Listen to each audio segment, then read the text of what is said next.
if I go down and share my screen, I haven't used Zoom before, so if I share my screen, I've got a choice of my desktop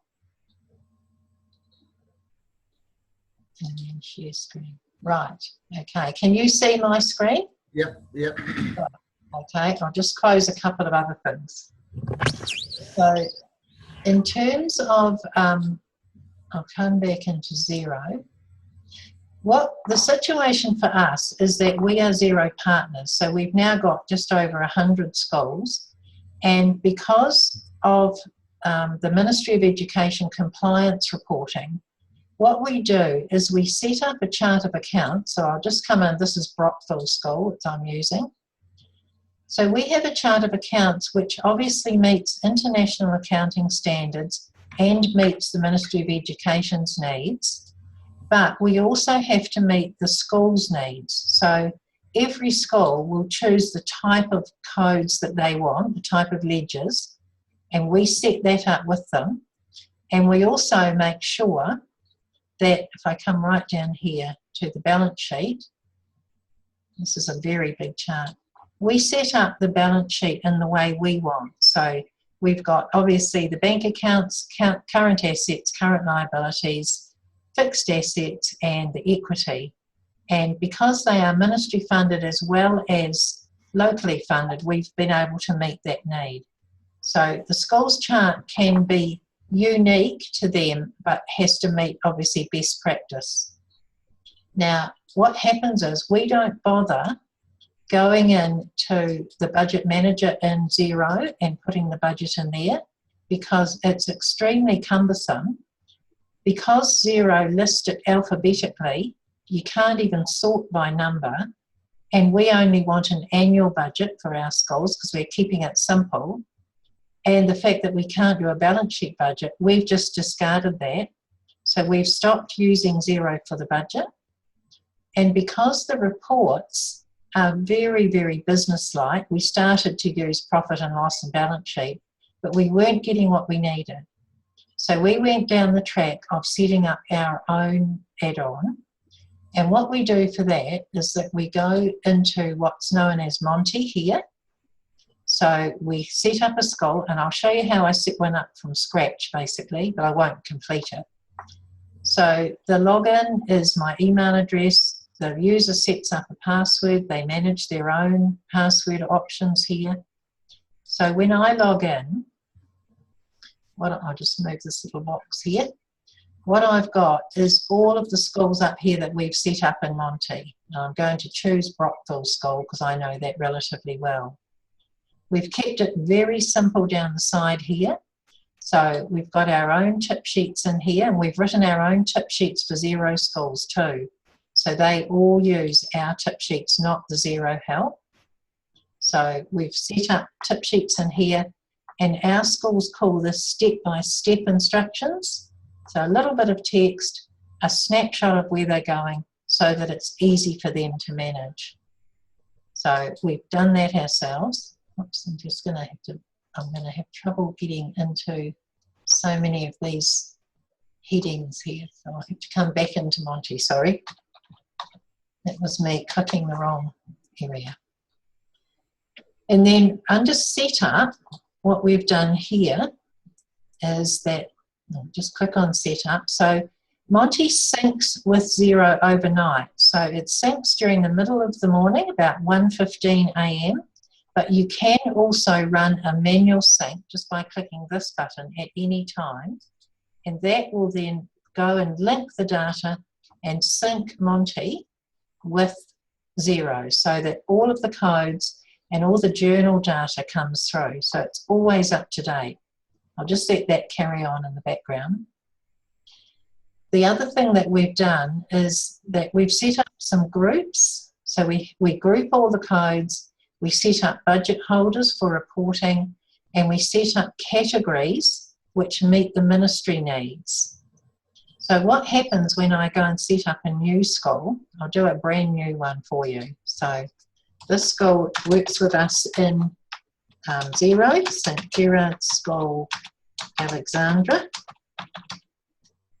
So I click into there, it's not found, So I have to go in and go into organisations. So this is where I set up a new organisation. These are all the schools that we've got set up at the moment. So I go into here knowing it's new. So Gerard's, it takes very little time to do this. Sarah's got Alexandra. So a new client. The MOE number, which is a number that the ministry assigned to the school, is 3823. It's not a charity, so all I do is just put not applicable, but we could run it for not-profits as well. I'm going to select a master group for an example primary school to save me some time, and then I'm going to choose their logo, which we keep in a common drive under annual schools. These are all the schools that we prepare annual or monthly accounts for. St Gerard's Alexandra, 216, there's their logo. So it's a PNG file. And then I just choose create, and that school's now created. And then when I go back up to the top, I'll just move this wee box away so I can get into there. What I've got is St Gerard's School sitting down in here. So there it is there. So that's already set up for me to use. Now the first thing I do is I go and choose it up here. If I could just type St Gerard's, there it is. Then I go and I connect to Xero. So I'm going to click here to connect to Xero. This takes very little time. I make sure I'm choosing the right school, because this is going to be their data coming in. So Xero clients. I allow access to Xero, and this is where the link is being set up, and then it takes me back to Monty. And then what I have to do is run a sync so that it'll bring in the codes that I need, and then I can actually start mapping. So that's just starting up in the background up here. So these are all the codes that have come in from Xero here. And overnight, all of their data will come in. And what I do next is I go across to the budget. And I haven't got a budget in here, so I just create a new one. So this is going to be St Gerard's School 2016. I need the 2016 budget in, so I'm just going to put this ready for me to do tomorrow. Approve budget. Spell check is working. Create the budget. And then what I have is all of their codes sitting in here. These are the ones they use in Xero, and they just have to be mapped to these groups. So if I go and find their government grant codes, I just don't know the chart as well here. So we've got MOE grants other. Right, so I'm holding down control and I'm just grabbing these codes here, which are all ministry grants. And when I go across here, I click on add selected accounts and they pop over into that group. So my next group that I want to deal with is locally raised funds. So I've got fundraising, I'm using control click here, donations for pastoral care, parent donations, community trust, Blossom Festival, and that one. When I click here, they go over there. So the process is to go through and link all of these accounts to the various groups. And it's not a very exciting job, but it needs to be done and it's quite quick to do. So control activities income, all the way down here. We also put in expenses because what we're doing is we're netting. So I can keep working down here and then click across to there. So we map the whole chart that way so that there are no codes left back on here. And then we go into the budget. So once you've got your codes mapped, oh, I haven't got a budget in there. Sorry, this is me trying to do things a bit smart. So I'll come back and go back to Monty again. I'll come back to a school that I've set up already. Right, we'll try one more time there and see if it'll come in.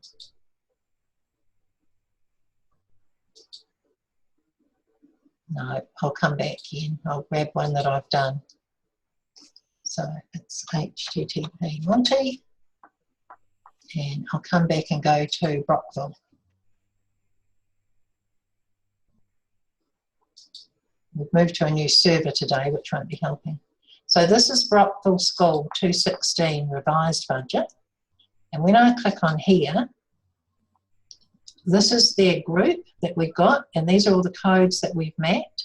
And this is where they type in their budget. So it's just a matter of going enter, typing, either enter or arrow down, and you just keep working down through the chart so that the whole budget is put in. And we're working on annual budgets. And what our schools are doing is they're finding that the teachers and the people in the schools who aren't accountants understand it better if they have net groups, because all they want to know is the result for the group. So if you look at trading, basically it's a service in the school. Stationery income 3,000, stationery expense 3,000. So for the group, they're trading and they've got targets to meet, but they're not dealing with this on the management reporting in the standard accounting way of having income at the top, expenses at the bottom. And what they're doing is they're just saying, as a trading entity within our school, we're just doing this as a service, we're not making a profit, but we're going to monitor these codes. So the budget gets entered in that way right down through. So these are the sort of groups that most schools would have. They have administration, they have board of trustees, then they have all the curriculum. So their budgets go in. If they haven't got one set, the code still stays there. Now once that part's done, what they've then got immediately is they can go to the reports area and they can choose to print a monthly management summary report. You don't have to be an accountant. All you have to have done is mapped your codes. And what we've got is a place to choose the month, which is much quicker than Xero's date finding options. A place to choose the budget in case you had more than one budget within a year. We sometimes have schools who have a draft budget, then they approve a budget when they know what their student role is, and then they might revise it later in the year. And you can update, and that will bring in all of the data is linked with Xero straight away. So this is a very simple, these are the word headings for New Zealand, Statement of Comprehensive Revenue and Expense, and the mandatory groupings that they have to use. So this school has an operating surplus of nearly 22,000 today. If I go down a little bit further, I've got a statement of financial position. So we've grouped it under current assets with some logical headings for a school to understand. Current liabilities. So this is our VAT. We have GST here at 15%. Schools are required to keep a current and or a term provision for cyclical maintenance for the painting of the school. And sometimes they are handling money on behalf of the Ministry for Property Projects. So we've then got a working capital figure here, and we push that to them all the time. We're always saying what you need to be watching is your working capital, so that they understand that much, if nothing else. Let's grab my mouse. And then we have the fixed asset group under non-current assets, non-current liabilities, which tend to be mostly the provision for maintenance and finance leases. And then down at the bottom, we've got opening equity and matching net assets with the public equity. Our government sometimes provides furniture and equipment grants, which are like a capital injection from a shareholder. So they show in here. And then, so that gives you a very quick statement of comprehensive revenue and expense and a balance sheet. And then down below that, what we've got is the detail. So up at the top, we had government grants. And then if I go further down to the detail, we've got the government grants grouping, but the subheadings underneath. And we've got the locally raised funds heading. And then we've got interest earned, learning resources, administration, and property. And the same for the balance sheet. So each of these groups is numbered. And so what happens is this report, if I use Control End, it takes me right to the bottom. So the options I've got here to export are PDF or Excel. And if I choose to go to PDF, it shouldn't take very long, it'll bring up Adobe here. So the school's logo comes in. I've got a very neat and easily read option for the Statement of Comprehensive Revenue. I page down, I've got my balance sheet. And if I keep paging down, I've got the detail. And a lot of our schools now, they don't send paper home to the Board of Trustees. They have an online meeting and everybody has their tablets and iPads, and this might be up on a data projector. But they can also print it, they can email it home. So we've got a very quick way of a school reporting, and then from there, I'll use Control Home to get back up to the top. From there, if someone on the board asks about the detail in those numbered groups, they go back to Reports and they choose a Group Details report. And what that brings up, and we have to make sure it's the same month, obviously, it brings up the numbered group and the actual code or the ledger within that group. So they can actually get right down to the ledger level here, and they can monitor against their percentages. So we talk to schools all the time about just watching the percentages. I'll pull over here. So if you look down here, I'll get down to something like in the curriculum, for instance. So we've got lots of areas here with no budget, but at the end of the financial year, they're 114 overspent, so they're just over their budget in here. Then you get to salaries, so they can always monitor what's happening in here. And that's a standard report that our Ministry of Education have sort of recommended as useful to schools. So basically, they use two of the options here. They use monthly management summary and the group details. If they just want a quick balance sheet, they can go in and print a statement of financial position. It's just the one page, if that's what they're watching. And then because we have a lot of budget holders who are teachers and not necessarily very financial, they wanted to be emailed a report once a month. So what we've done is in the setup, the school chooses who is going to be their budget holders. And all you have to do, I don't know if the school has any actually, let's click into there. All you have to do is actually say, put in the email address and add the budget holders. And this person, Bev Mulconroy, she's going to be a budget holder for this school, and she's in charge of administration and the Board of Trustees. So you just tick what she wants to be reported, what she wants to have reported to her, save the changes, that's about the only place you have to save, and then whenever you've got your accounts finished for the month, you just choose, I want a departmental budget holder report. I can click in here, I can choose Bev Mulconroy, choose the month, December 2016, update, my figures change. This is what she's in charge of, administration. So over here we've got 95% at the end of the financial year, and all of the transactions that relate to that month all show down below. So if the budget holder is monitoring what's happening and keeping track of an order book or what they've spent, they can see each of the areas under their control, and they can monitor what's being coded to their chart, to their part of the accounts. So here's the Board of Trustees, 80% spent, and what were the transactions, and they're listed down here. Now, you can export that to PDF down here or Excel, but what we found was everybody wanted to be able to email. So as soon as you've got your budget holders entered and you've clicked them and said what group they want, all you do is choose email, choose the month, and then decide who you're going to email. So I can email both these people their budget holder reports and send, and I'll get a message if I go into email here. I can see who got a sent email. So that's what I'm just practicing on here today to show you. So we've got a quick way of getting reports out to budget holders. Typically in New Zealand at the moment, there's a lot of photocopying, a lot of stapling, a lot of putting in pigeonholes. People don't read them. You don't know who got them. So this has been a really big plus.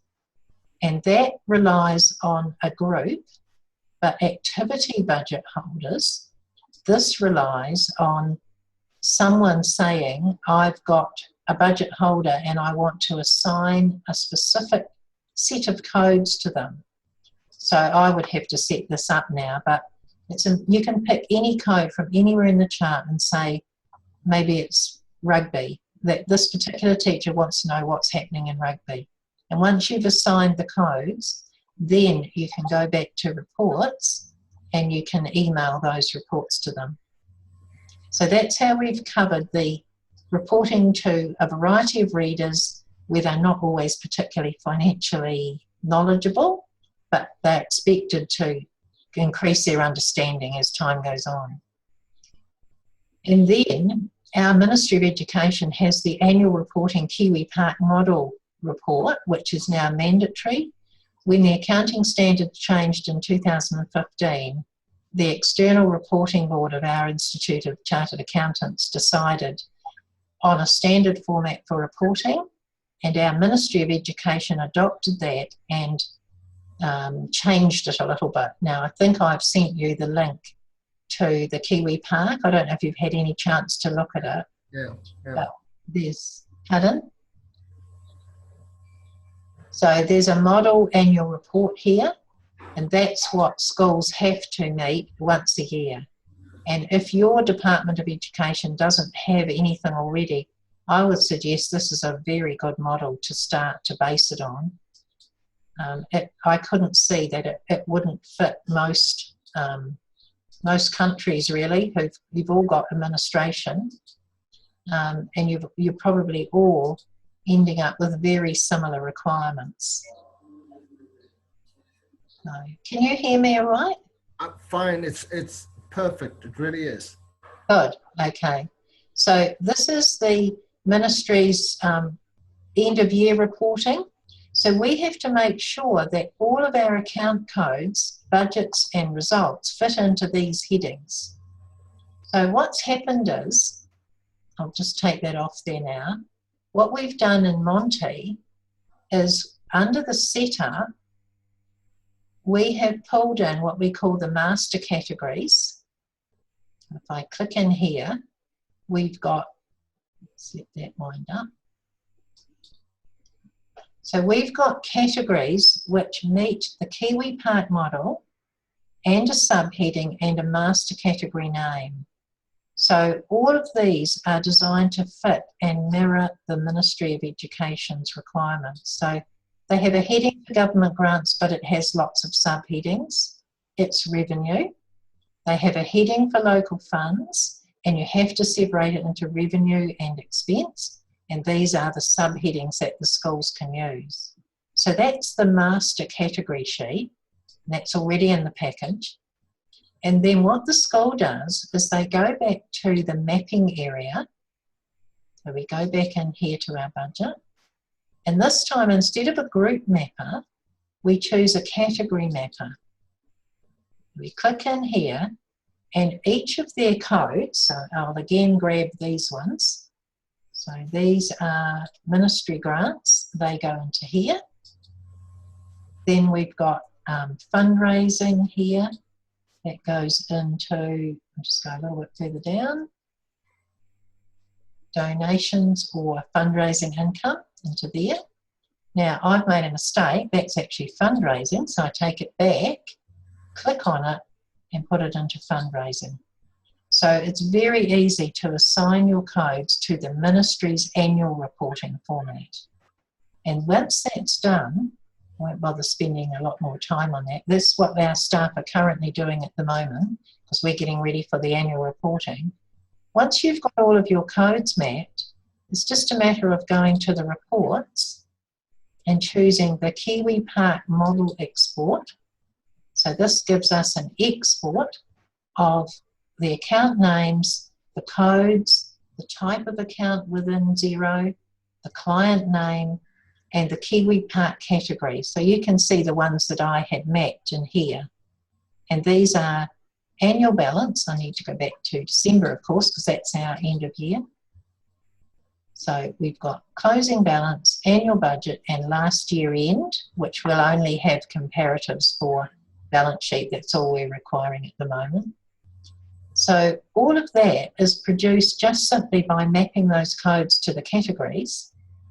And then for our auditors, what they want to see is an auditor report which tells them which Kiwi Park category and which account codes are belonging to that category. Go back to December and update. So when the auditor has got the trial balance and they're busy marking off figures here and testing, they can see the codes that make up the main heading on the ministry's report. And we can export that. If I go down to here, we've made this a standard. So export to PDF, XLS or CSV, and that gives us a lot of options because some auditors want an Excel file, some auditors want a PDF, some auditors are going to want a CSV to bring into their own audit package. So we've coped with as much as we're aware of. We work with about 14 different audit firms in South Island, and we've dealt with them for long enough to know which ones want electronic and which ones are still working on a hard copy audit testing system. So what we've done is cover management reporting up here, department budget holder reporting, just any teacher or any caretaker wanting to know where they're at, because they always want to know how much have I got left. They don't care about much else. And we've covered the annual reporting by having the Kiwi Park model. So my vision was that if another country or if your South African department want to look at Monty, we would just get the South African equivalent of Kiwi Park put into here, and it wouldn't take us much at all because we've already got a mapping routine. All we have to do is, instead of having, go back up here, in our category mapper, instead of going to the Kiwi Park master categories, what we would do, and we get our developers to do it, we would just have another set of categories sitting in here that could be South African department categories. So we've got the option to adjust this, or we could add another choice along the top. So we've been setting up schools ourselves and our staff have been using it. Now we've got the situation where schools want to use it themselves, and I'm setting up the first 2 or 3 schools like that over this week. And we've got a whole group from Auckland coming on, so it's getting a lot of traction. And in terms of a bigger school, so Nayland College, for instance, I've got an option up here. It's the budget manager. No, I haven't. I'll go into Monty here. So Nayland College is a huge secondary school. It's about 1,700 pupils. So I just thought it might help you to see one of their budget holder reports. If I change that to December and update. So you can go back to any month at any time. So I think October had a lot more transactions, so maybe I might choose Tamsin, it's Brockville. We'll go back to Nayland. So Nayland, oh, sorry, Nayland College.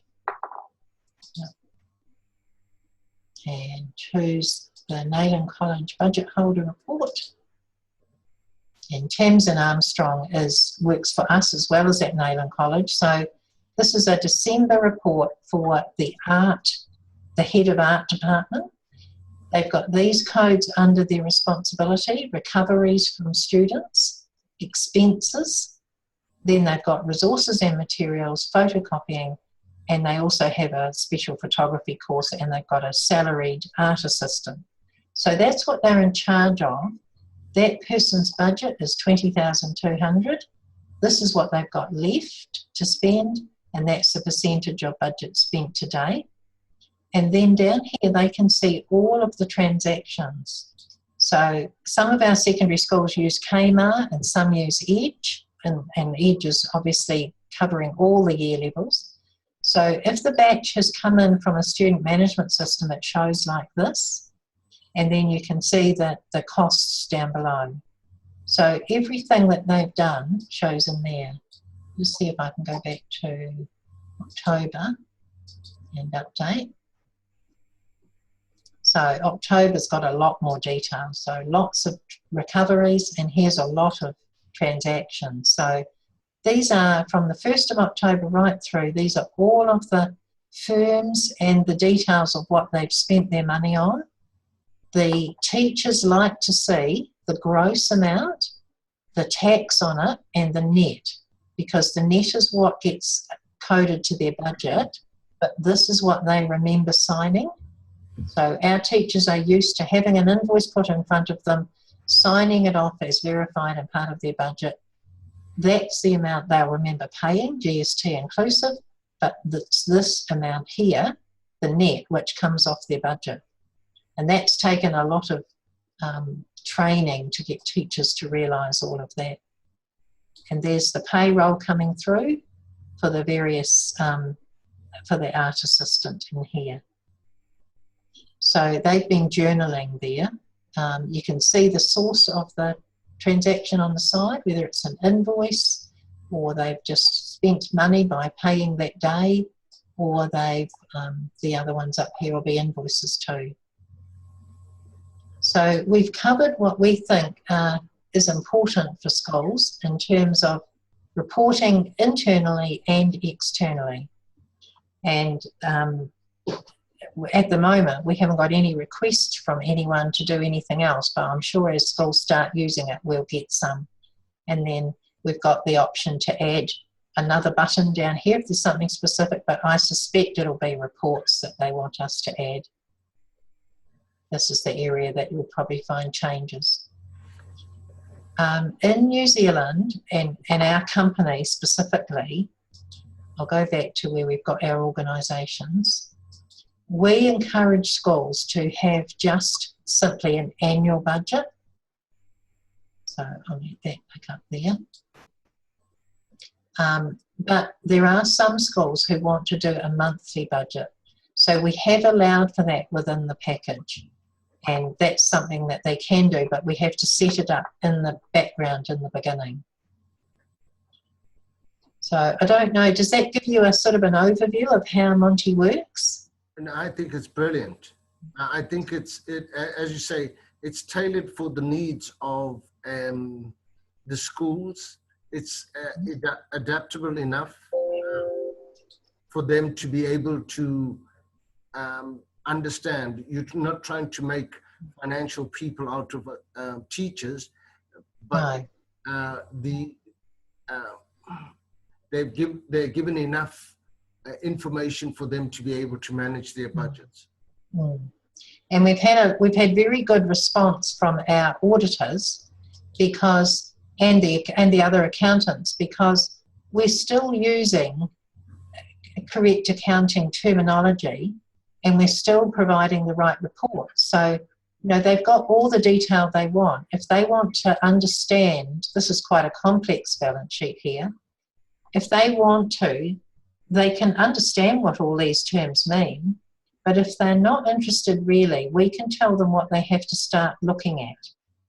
And one of the things we do, if I go down to a monthly report, we do a lot of analysis for schools. So I'll just go into here and come down and find Brockville. So in 216, we do their monthly reporting. So we've done it for November, and as well as financial reports. I think the school has a commentary. Not sure. Oh, no, they don't. I'll go back and find another one. Monthly schools. Breen's Intermediate, so intermediate school.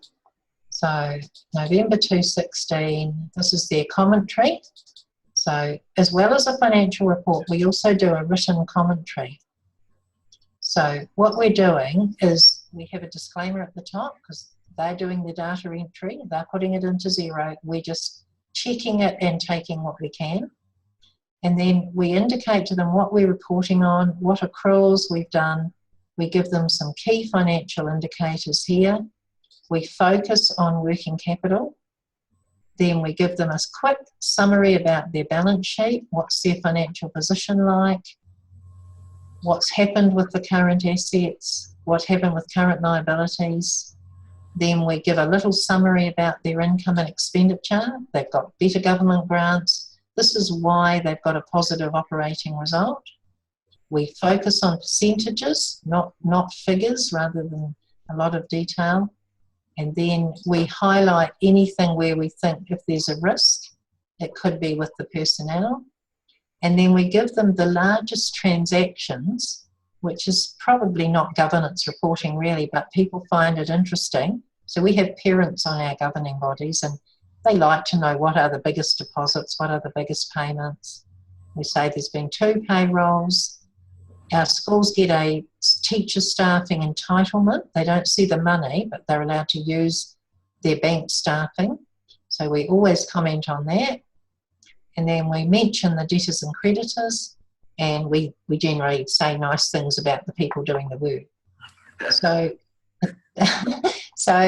non-financial people look at this, and I know what they do. They abdicate.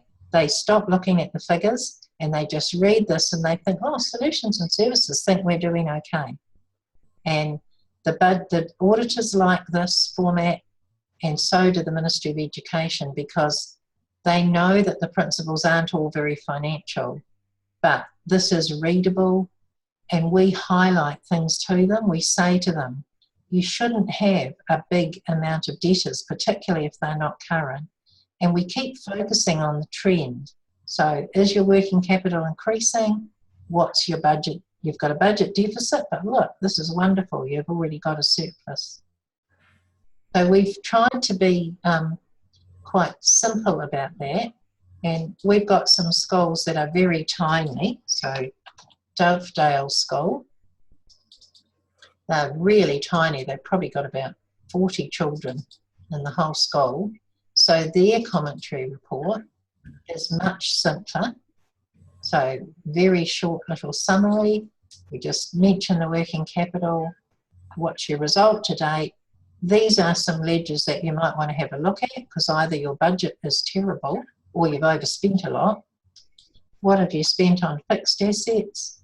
And then the biggest transaction. So, you know, I mean, we do put quite a bit of personal thought into this. It's not just to fill in the numbers, but in practice, it's a Word document. And what we do is we simply change the date, change the month, put in the figures, and then write something that's useful. And our principals can understand this. And we have seminars once a year where we try and lift up their financial understanding. But in practice, really, they're more interested in the kids than what the numbers are, as long as they don't feel as though they should be concerned. The school hasn't got a lot of money, but you can see there that they've improved from last year, and they had a budget in November. Their whole annual budget, they predicted a surplus of 5,930. They've done a lot better. So that's really good. And we find that if we've given people information they can understand, that their results tend to be better, because you're not, we have a terminology, hiding the wood for the trees. If you get too many figures, which we felt Xero reports provided, it's just too cumbersome and there's too many variances. So that's our approach anyway. Sandy, no, this is excellent. Thank you very, very, very much. It was very useful. I'm going to, I think, you know, with schools just opening up this week and things like that, people battled a little with time and things like that. Yes, sure. But it's now I see why you needed the separate solution. Yes. Because that school market is very, very different, and this is brilliant in that it allows the teachers to be responsible for what they manage. The concept. We also have a situation in our schools where a lot of our administrators are just secretaries. They just happen to have finance as part of their role. So we don't have very many qualified accountants. Many of our schools, the staff have had no financial training. So the setup and being able to report quickly and easily and learn as you go with support has been crucial. That's amazing. That's amazing. Right. Okay. Thanks very much, Sandy. That's all right. So do just come back to me if you want to show anyone else. Thank you very much. Okay. Bye. Cheers. Bye. Bye-bye. Bye. Bye, Kevin. Cheers.